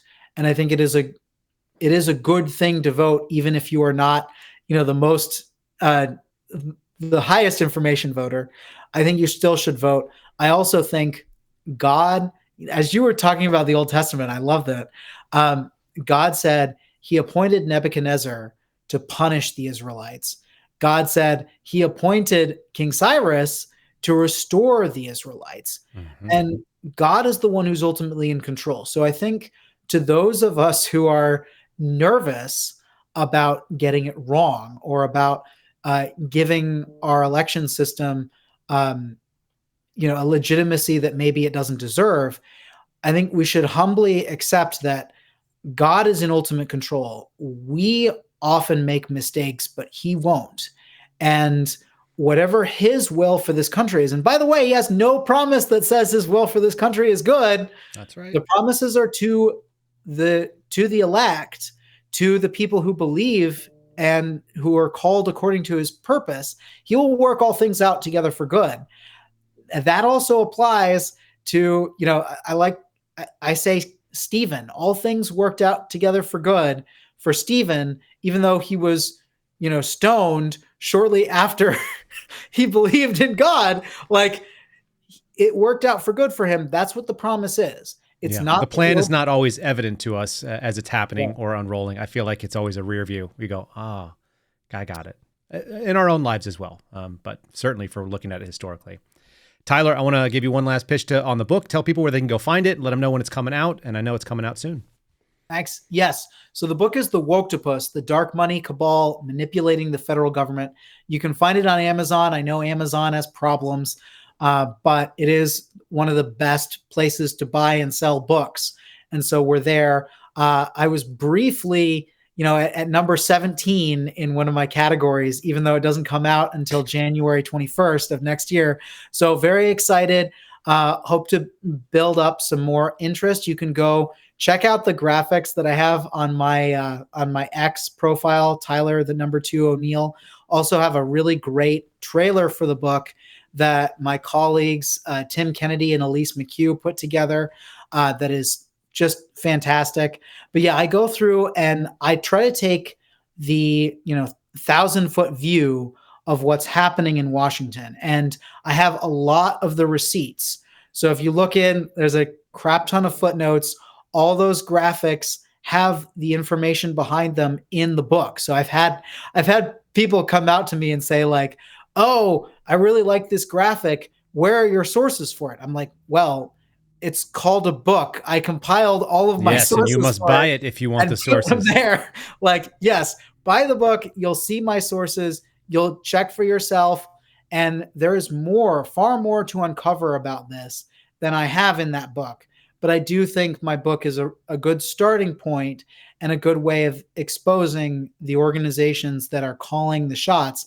And that really kind of squares the circle when it comes to why the heck Biden pulled out of this election. Like, and we all know, like, former President Barack Obama pressured him to, Nancy Pelosi pressured him to. But ultimately, I think what it was, the groups that are really in control of Washington were the ones who were like, look, we can't trust that you're going to win this election. We want to maintain our power, and therefore we want you out. And the fact that the sitting president of the United States, who sits behind the resolute desk in the Oval Office, who is, unfortunately, the way our system works now, he essentially is the strongest, the most powerful person in the United States. It should be Congress, but he is that. He didn't have the ability ultimately to say no to these people, or at least he allowed himself to be convinced otherwise. That speaks volumes. Certainly. And we'll see. I think this book helps explain that. And no matter who wins on election day, or as I fear, whoever is determined the winner days, I pray not weeks after, this book will be exposing a lot of what's been happening behind the scenes in Washington. Outstanding. I'm going to recommend the sequel is going to be Woketopus 2 Hunting the Deep State Kraken or something like that. That sounds fun. There's plenty more to mine there. Tyler, thanks so much for jumping on with me this morning, giving us all this time, and look forward to doing this again sometime. My pleasure. Thanks again so much for having me, Kyle. Yeah, it was fun. I enjoyed it. Ladies and gentlemen, that is the program for today. Thanks for joining us. We really appreciate it. Make sure you guys are checking out on Locals, where we will put those graphics up, and you can follow Tyler's Twitter feed and True Social, which you should do. It's at Tyler, 2 O'Neill, all spelled out. And we'll give a little thanks here to my friends over at Catholic Vote, who do sponsor the program, and they support what we do. It's CatholicVote.org, in it for faith, family, and freedom. They are more just a generally conservative organization. You don't have to be Roman Catholic. We have plenty of friends that are in various parts of Christianity and Christendom, as my buddy likes to call it, faith, family, and freedom. Follow them at CatholicVote.org. Get the loop, because we didn't do any news per se. We just talked about the bigger and broader issues. You guys can get the loop there at CatholicVote.org, and you can follow them at Catholic Vote. Okay, I got a little fun thing for you today. We're going to give you guys the palate cleanse, which I promise is applicable. We talked about being a father. Men, you know what this is about. Here is a little moment of just smiling. What if men had a help desk for things that they screwed up? Thanks for calling the help desk for men. This is Mark. How can I assist you? This is Brian. My wife Tracy's giving me the cold shoulder, and I need help on what to do. How old is Tracy, and is she there now, Brian? 41, and she's not. 41, good. Go into the kitchen and find the calendar. It's probably going to be near the fridge. Okay, I see it. Is there anything written on it for the last 5 days? Yeah, she wrote 15 on the 13th. What month did you get married there, Brian? Oh, All right, listen closely and do exactly what I tell you. Once we disconnect, I need you to call 911 and tell them you have chest pains and your left arm is hurting. Really? Call the ambulance? Yeah, 15's a big anniversary, Brian. You're going to spend the night in the ER. But tomorrow you need to tell your wife that work has been stressful and you realize you forgot your anniversary and apologize at that moment. Will this really work? Statistically, yes, it will. I owe you big time. Thank you so much. My pleasure. Thanks for calling today. All right, folks, and our 5-star review talks about one of our sponsors, My Patriot Supply, coming from Newt6668, coming in on Friday saying, I just ordered some 3-month supplies from your sponsor, My Patriot Supply, and I'm going to be very mad if they do not block my driveway when they deliver it. I promise you the UPS person will block your driveway. That's what they do. That's what they did to me. That's what they must do to everybody. Thanks so much for being part of the program today. God bless all of you. Share this thing around to 1 or 2 friends who might need to hear about a Woketopus. There's a lot of knowledge we need to spread, and I appreciate you guys doing that good work. We'll talk to you again soon. See you tomorrow. Thanks for listening to The Kyle Seraphin Show, streamed live weekdays on rumble.com/Kyle Seraphin. Follow Kyle on Twitter, Truth Social, and Instagram at Kyle Seraphin.